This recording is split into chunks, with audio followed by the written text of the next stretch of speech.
जिसका first question है। इसमें कहता है बेसिक अकाउंटिंग इक्वेशन क्या होती है। तो हमें एक बेसिक फॉर्मूला पता है, असेट जो होता है वो लायबिलिटी प्लस कैपिटल के बराबर होता है। हम ढूंढते हैं ऐसा कोई फॉर्मूला है, ऑप्शन ए। तो इसका ऑप्शन ए आंसर होगा, ठीक है। सेकंड अगर हम ध्यान से देखें, कहता है असेट्स 50,000 रुपए की है, यानी कि ये वाली चीज आपकी कितने की है, 50,000। और आपको कहता है लायबिलिटी उसमें से 20 है, तो कैपिटल कितनी होगी, 30, क्योंकि ओनर की इक्विटी मतलब पैसा ही होता है, तो ओनर की इक्विटी 30,000, ऑप्शन ए इसका आंसर। क्लियर है। चलो नेक्स्ट, थर्ड क्वेश्चन। कहता है इनमें से कौन सा अकाउंटिंग इफेक्ट का ट्रांजैक्शन होगा। बोलता है अगर मैं कोई भी इक्विपमेंट या कुछ भी चीज बिजनेस में कैश में खरीदूंगा तो वो इक्विपमेंट आ जाएगी, असेट्स हो सकती है, और पैसा चला जाएगा, ये भी एक अकाउंटिंग इक्वेशन है। अगर मैं किसी बैंक से पैसा बोरो करूंगा तो पैसा आ जाएगा और उधारी बढ़ जाएगी, ये भी अकाउंटिंग इक्वेशन है। ओनर एडिशनल कैपिटल डालेगा, वो भी एक अकाउंटिंग इक्वेशन है, यानी कि ऑल ऑफ द अबव इसका आंसर होगा। ठीक है मेरे भाइयों, चलो आगे देखते हैं। इसके बाद अगर हम आगे पढ़ें, कहता है इफ एन असेट्स इंक्रीज, अगर एक असेट्स बढ़ी, तो अगर एक असेट्स बढ़ गई तो कहता है क्या क्या हो सकता है। तो अगर एक असेट्स बढ़ेगी तो कहता है लायबिलिटी भी बढ़ेगी। ऐसा हो सकता है कि एक असेट्स बढ़ जाए और लायबिलिटी बढ़ जाए, बिल्कुल हो सकता है। आप कोई चीज उधार में खरीद दो तो आपके असेट्स तो बढ़ जाएगी और उधारी भी बढ़ जाएगी। कहता है लायबिलिटी इंक्रीज, ठीक है। और कहता है कैपिटल डिक्रीज हो जाएगी। असेट्स खरीदने से कैपिटल डिक्रीज नहीं होती, ठीक है ना, लेकिन हो सकता है एक और असेट डिक्रीज हो जाए। कैसे, कि अगर आप गुड्स खरीद रहे हो तो असेट्स तो बढ़ेगी, लेकिन हो सकता है कैश में पेमेंट कर दो तो कैश दूसरी कम हो जाएगी, यानी कि बोथ ए और सी इसके आंसर है। क्लियर है। चलो आगे चलते हैं। कहता है गुड्स को खरीदने का क्या इफेक्ट पड़ेगा क्रेडिट में, ऑन क्रेडिट। गुड्स खरीद रहे हो, अगर आप गुड्स को उधार में खरीदते हो तो गुड्स आते हैं आपके पास, गुड्स प्लस हो जाता है और आपकी बिल्कुल उधारी प्लस हो जाती है। तो इसमें बोलता है ओनली लायबिलिटीज, असेट्स में भी फर्क पड़ेगा, यानी कि बोथ असेट्स एंड लायबिलिटीज इसका आंसर होगा मेरे भाइयों, सिर्फ असेट्स या लायबिलिटी नहीं होगा, क्योंकि गुड्स किसका पार्ट है, गुड्स असेट्स का पार्ट है, असेट्स भी बढ़ेगी और लायबिलिटी भी बढ़ेगी। नहीं नहीं नहीं नहीं नहीं नहीं, क्योंकि अगर आप उधार में गुड्स खरीद रहे हो तो आप सिर्फ ये सोचोगे कि हाँ लायबिलिटी, नहीं नहीं, गुड्स भी तो आ रहे हैं, गुड्स भी तो प्लस हो गए, ठीक है ना। चलो, what happens if liability increase, अगर एक लायबिलिटी बढ़ गई तो क्या हो सकता है। अगर एक लायबिलिटी बढ़ेगी तो लायबिलिटी बढ़ने का कारण क्या था, एसेट्स कम हो जाएगी। लायबिलिटी बढ़ेगी, असेट्स कम होगी, ऐसा हो सकता है। ऐसा कौन सा केस है जिससे लायबिलिटी तो बढ़ जाए लेकिन असेट्स कम हो जाए, ऐसा कोई केस बताओ मुझे। मतलब आप मान लो किसी चीज की पेमेंट अपने यहां से नुकसान भी कर रहे हो और उधारी भी बढ़ा रहे हो, मेरे को तो ऐसा कोई केस नजर नहीं आ रहा। दूसरी अगर हम बात करें, कैपिटल बढ़ जाएगी, उधारी बढ़ती है कैपिटल बढ़ती है, उधारी बढ़ा रहे हो, मतलब आप मान लो किसी से लोन ले रहे हो, तो लोन ले रहे हो तो पैसा आ जाएगा, तो कैपिटल तो बढ़ेगी नहीं ना, कैपिटल पे नो चेंज। कैपिटल और लायबिलिटी का क्या रिलेशन होता है, एक एक रिलेशन होता है। जब आपको सैलरी पे करनी हो, कोई एक्सपेंस हो गया और आपने पे ना कराओ, तो आप कहते हो भैया लायबिलिटी बढ़ जाएगी मेरी, और उसके साइड बाय साइड मेरी कैपिटल भी माइनस हो जाएगी, नुकसान हो गया। ये कुछ इफेक्ट पड़ते हैं, यानी कि कैपिटल बढ़ती तो नहीं है लायबिलिटी बढ़ने से, उल्टा इफेक्ट पड़ता है। असेट्स बढ़ जाए, यानी कि एक लायबिलिटी बढ़ जाए तो असेट्स बढ़ जाए, तो देखो मेरी बात ध्यान सुनो, ये एक रीजन हो सकता है, बिल्कुल सही, ये एक सीओ इसका आंसर हो सकता है। देखो आप इसको समझे ना हो ना, मेरी बात ध्यान से सुनना मेरे भाइयों, इधर देखो, इधर देखो, assets is equal to capital plus liability, आप कुछ मत करो। दूसरी चीज क्या बोल रखा है, लायबिलिटी बढ़ गई तो लायबिलिटी बढ़ा दो 5 रुपए से, क्या बढ़ा दो, लायबिलिटी बढ़ा दो। अब आपको पता है कि आपको, बड़े ध्यान समझना, मैं तरीका बता रहा हूं। आपको पता है कि लायबिलिटी 5 रुपए बढ़ गई है, यहाँ भी असेट्स में भी 5 रुपए बढ़ने चाहिए, तो असेट्स कहीं इंक्रीज है, ऑप्शन सी। अच्छा, अगर ये 5 रुपए बढ़ रही है और यहाँ जीरो ही है मान लो, तो यहाँ पे क्या हो जाना चाहिए, -5, तभी जीरो होगा, तो कैपिटल कहीं डिक्रीज होने की बात हो रही है, नहीं। ऐसे सोचो, इक्वेशन बना लो, इक्वेशन बना के ऑब्जर्व करो कि क्या क्या फर्क पड़ सकता है। चलो, नहीं तो आपने बहुत सारे एग्जाम्पल कर रखे हैं, सारे केसेस पढ़ रखे हैं, आप बेहतर तरीके से आंसर कर सकते हो। If a business owner withdraw cash, मेरे भाई क्या उसने बोला पर्सनल यूज, नहीं, विदड्रॉ कर रहा है कैश, इसका मतलब ये ड्रॉइंग्स नहीं है। अगर आप इसे ये सोच रहे हो कि ड्रॉइंग्स है, no it is not a drawing. तो अगर आप बिजनेस से कैश विदड्रॉ कर रहे हो, लेकिन मेरे भाई एक चीज और समझो, ध्यान से समझो, 1 मिनट रुक जाओ, 1 मिनट रुक जाओ, ये दो सिचुएशन लिख के दिखाता हूं आपको। जैसे एक ओनर है, उसने क्या करा, विड्रॉ करा, तो दो जगह से कर सकता है विड्रॉ। हो सकता है फ्रॉम, एक तो हो गया कैश और एक हो गया बैंक। अगर मेरे भाई सिर्फ कैश है, कैश मतलब बिजनेस में पैसा पड़ा है और उसको विड्रॉ कर लिया, भाई कैश पड़ा है उसको कहां से विड्रॉ कर सकते हो? विड्रॉ तो बैंक से होता है। अगर कैश से विड्रॉ हो रहा है तो इट इज ड्रॉइंग्स, लेकिन अगर बैंक से विड्रॉ हो रहा है तो दो केस हो सकते हैं। या तो बैंक से पैसा निकाल के अपने बिजनेस में रख ले, यानी कि उसमें क्या हो गया, बैंक माइनस और कैश प्लस, कैश प्लस और बैंक माइनस। लेकिन अगर वो बोले कि विड्रॉ करा फॉर पर्सनल यूज, तो उसमें बैंक माइनस और कैपिटल माइनस।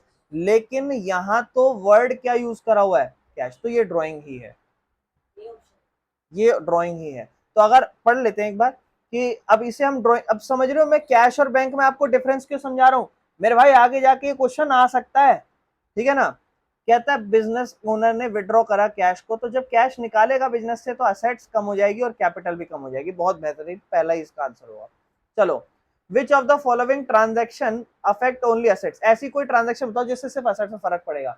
अगर आप मशीन खरीद लो कैश में, तो मशीन प्लस कैश माइनस दोनों असेट्स का ही पार्ट है कि नहीं। आप असेट्स में क्या खरीदते हो, जब मशीन खरीदते हो तो मशीन प्लस असेट्स का ही पार्ट है और कैश माइनस असेट्स का ही पार्ट है। भैया ये हमारा सही ट्रांजैक्शन है। क्रेडिटर को पेमेंट करोगे तो लायबिलिटी कम हो जाती है और कैश माइनस, दो जगह फर्क पड़ रहा है। लोन ले रहे हो पैसा आएगा लेकिन लायबिलिटी प्लस हो जाएगी, ये भी सही नहीं है। इसका ऑप्शन ए ही होना चाहिए था, ठीक है। The accounting equation help, accounting equation हमें किस चीज की मदद करती है? अकाउंटिंग इक्वेशन हेल्प करती है ट्रांजैक्शन को रिकॉर्ड करने में, मेंटेन करने में, balance in account, show financial position, all of the above. मेरे भाई ध्यान सुनना, जो अकाउंटिंग इक्वेशन है इसमें आप जायज बात है ट्रांजैक्शन को भी रिकॉर्ड करते हो, अकाउंट्स को भी मेंटेन करते हो और side by side final position भी दिखती है, क्या असेट्स है क्या लायबिलिटी है। तो ध्यान रखना इसको ऑप्शन डी होगा, ठीक है ना। एक बार हम कंफर्म कर लेंगे पर अभी डी रखते हैं इसका आंसर। अकाउंटिंग इक्वेशन किस चीजों में मदद करती है? If cash is paid for rent, cash पे कर दी किराए के लिए, तो अकाउंटिंग इक्वेशन में क्या होगा, कैश कम हो जाएगा और एक्सपेंस बढ़ जाएगा। बिल्कुल सही बात है, सही है। आगे चलते हैं, अगर हम अगली ट्रांजैक्शन पढ़ेंगे, कहता है क्या इफेक्ट पड़ेगा अगर आपने रेवेन्यू कमाया क्रेडिट पे। रेवेन्यू मतलब प्रॉफिट नहीं होता। अगर मैं एक चीज को 100 रुपए का बेचा और मेरे पास 120 रुपए आया, तो कितने रुपए का रेवेन्यू होगा? नहीं, 120 का। रेवेन्यू मतलब कितना पैसा आया, प्रॉफिट मतलब कितना एडिशनल पैसा आया। 100 रुपए गए लेकिन पैसा कितना आया, तो 120 तो रेवेन्यू कहलाएगा, लेकिन प्रॉफिट क्या कहलाएगा? क्लियर है मेरे भाई। तो आपको कह रहा है रेवेन्यू कमाया क्रेडिट में, तो जब पैसा आएगा क्रेडिट में, क्रेडिट में रेवेन्यू मतलब कमाई तो हो रही है लेकिन उधार में कमाई हो रही है, पैसा आ रहा है? नहीं, पैसा नहीं आ रहा। कमाई तो हो रही है लेकिन उधार में हो रही है, पैसा नहीं आ रहा। इसका मतलब कल को आएगा, असेट्स बढ़ जाएगी, कल को आएगा, लेकिन लायबिलिटी नहीं, असेट्स बढ़ जाएगी और कैपिटल भी बढ़ जाएगी। क्यों? ध्यान से सुनो, पैसा आया है नहीं, कल को आएगा, और आएगा तो आज आप ये सोच के बैठे हो कि क्या हो गया, फायदा हो गया। फायदा हो गया मतलब कैपिटल प्लस, कल को पैसा आएगा, फायदा तो हो ही गया। हाँ, option option B, which of the following is a liability, इनमें से कौन सी लायबिलिटी है? Option A, payable. जब भी कभी भी वर्ड आ जाए पेबल मतलब देना है, दिया नहीं है, पेबल नुकसान है। इक्विपमेंट मतलब कोई भी एसेट समझ लो, कोई भी सामान जो आपके पास हो। नहीं, ऑप्शन ए अकाउंट पेबल सही है इसका, हाँ सही है। आगे चलते हैं, if the owner contribute more capital, तो उसे आप क्या कहोगे? भाई ज्यादा पैसा ला रहा है तो आपकी एसेट्स बढ़ जाएगी उससे, सिंपल सी बात है। और पैसा लाएगा तो एसेट्स बढ़ गई, और पैसा आ गया। बोलता है विच of the following increase assets and liabilities, assets भी बढ़ा रही है, लायबिलिटी भी बढ़ा रही है। अगर आप लोन ले रहे हो तो बिल्कुल सही, पैसा आ रहा है और उधारी भी बढ़ रही है क्योंकि कल को वो लोन वापस चुकाना पड़ेगा। बहुत बढ़िया, ठीक है। चलो आगे चलते हैं, डबल एंट्री सिस्टम किस चीज पे बेस्ड होता है? मेरे भाई ध्यान समझना, एक सेकेंड एक सेकेंड। डबल एंट्री सिस्टम जो होता है वो अकाउंटिंग इक्वेशन में बेस्ड होता है। डबल एंट्री सिस्टम किस पे बेस्ड होते हैं? अकाउंटिंग इक्वेशन, सही है, क्योंकि हम अकाउंटिंग इक्वेशन में क्या करते हैं, डबल एंट्री, दो चीजों पे अफेक्ट डालते हैं। 10,000 is invested in a business, 10,000 रुपए को बिजनेस में इन्वेस्ट करा तो कैपिटल बढ़ जाएगी और कैश बढ़ जाएगा। बड़ा सिंपल सा क्वेश्चन है। What will happen if a business take a loan, business अगर लोन लेगा तो क्या होगा, तो कैश बढ़ जाएगी और लायबिलिटी बढ़ जाएगी, ऑप्शन ए सही है। नेक्स्ट, अगर आप एक लोन को चुका रहे हो तो आज आपकी जेब से पैसा चला जाएगा, कैश माइनस कर दोगे, और आपकी जो उधारी है, जो आपकी लायबिलिटी है, वो भी क्या कम हो जाएगी, कम। और कैश किसका पार्ट होता है, असेट्स का पार्ट होता है, यानी कि इसका कौन सा आंसर होगा, ऑप्शन ए बिल्कुल सही। Next, if salaries are paid, अगर आपने सैलरी पे कर दी तो आप क्या लिखोगे, आपकी कैपिटल असेट्स कम हो गई, कैपिटल कम हो, बिल्कुल सही बात है। क्यों, क्योंकि जब आप किसी को कैश पे करोगे तो आप कैश माइनस कर दोगे और आप लिखोगे भैया नुकसान हो गया, कैपिटल माइनस। तो एक जगह आप कैपिटल में लिखोगे और एक जगह आप कैश में लिखोगे। कैश किसका पार्ट है, असेट्स का, ध्यान रखना।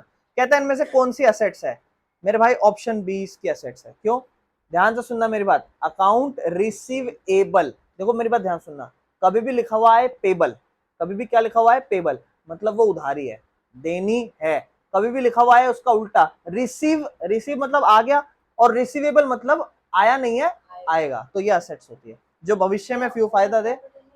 ओनर की कैपिटल मेरे भाई असेट नहीं होती, ओनर की कैपिटल तो कैपिटल होती है, ओनर की कैपिटल तो कैपिटल है। बिजनेस में वो क्या ला रहा है वो असेट्स हो जाएगी, अगर वो बिजनेस में कैश ला रहा है, लैब कुछ भी ला रहा है, दैट इज असेट्स। अगर एक बिजनेस में, अब बड़े ध्यान समझना मेरे भाई, देखो एक बिल था, आउटस्टैंडिंग बिल, वो अराइज नहीं हुआ, वो पे कर दिया, मतलब वो ऑलरेडी लोन था, वो ऑलरेडी पे करना था।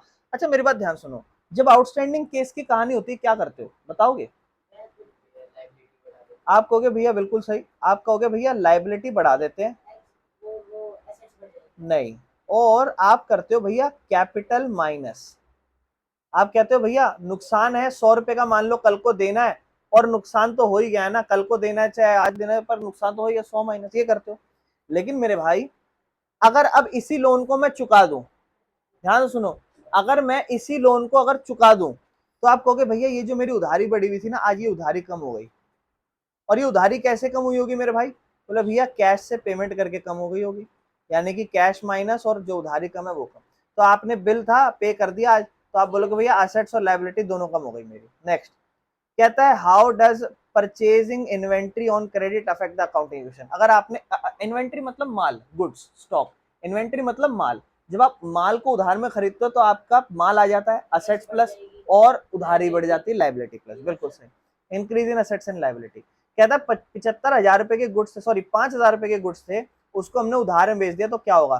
तो जब आप गुड्स को उधार में बेच दोगे तो आप बोलोगे भैया गुड्स तो चले गए आज, गुड्स तो माइनस हो गए, लेकिन भैया कल को पैसा आएगा हमारे डेटर प्लस हो जाएंगे, और डेटर हमारा किसका पार्ट होता है बेटा, असेट्स का पार्ट होता है, और गुड्स चलेगा ये भी असेट्स का ही पार्ट होता है, तो असेट्स ही कम होगी, असेट्स ही बढ़ेगी। बोलता है डिक्रीज इन कैपिटल, कैपिटल कम थोड़ी ना होगी, कहता है इंक्रीज इन लायबिलिटी, या लायबिलिटी भी नहीं होगी, कहता है increase in assets and capital. मेरे भाई आप फायदे में नहीं बेच रहे हो, गुड्स बेच रहे हो उधार में, इनमें से नो इफेक्ट इसका आंसर होगा। Increase in assets and capital, capital बढ़ जाएगी और असेट नहीं मेरे भाई, हमने यहाँ पढ़ा ना असेट्स ही कम हो रही है, असेट्स ही बढ़ रही है, नो इफेक्ट, कोई भी इफेक्ट नहीं पड़ेगा। क्यों, असेट्स पहले भी जितने की थी आज भी उतनी की दिखाई देगी।